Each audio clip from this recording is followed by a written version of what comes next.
जैन मित्रांनो, तर पोलीस भरतीला अशा प्रकारचं गणित पडतं. तर होतं काय की 95% मुलांचा टाइम वेस्ट जातो. मुलं ह्यामध्ये गुणाकाराची आणि बेरजेची क्रिया करत बसतात. तर आपल्याला करायचं काय शॉर्टकटमध्ये, ज्या अंशामध्ये जर एकच चिन्ह असेल गुणाकारा सोडून, चिन्ह कोणतं आहे बेरजेचं, तर ह्या दोन संख्यांची करायची आहे बेरीज. अंशामध्ये काय येईल रे? 1000. छेदामध्ये जर चिन्ह दोन असतील, छेदामध्ये असतील किंवा अंशामध्ये असतील, ज्या ठिकाणी दोन चिन्ह त्यांची बेरीज, त्यांचं उत्तर येतं कंपल्सरी 1. 1000/1 म्हणजे या संपूर्ण गणिताचं उत्तर काय रे? 1000. बरोबर आहे. दुसरं गणित बघू आपण.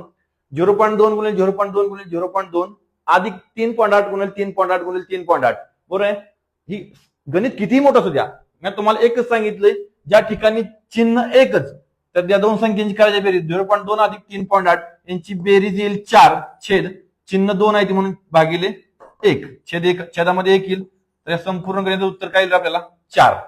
एकदम सेकंदामध्ये गणित काढायचं आहे. तुमच्यासाठी गणित देतो शेवटचं, कमेंट बॉक्स मध्ये सांगायचं आहे मला.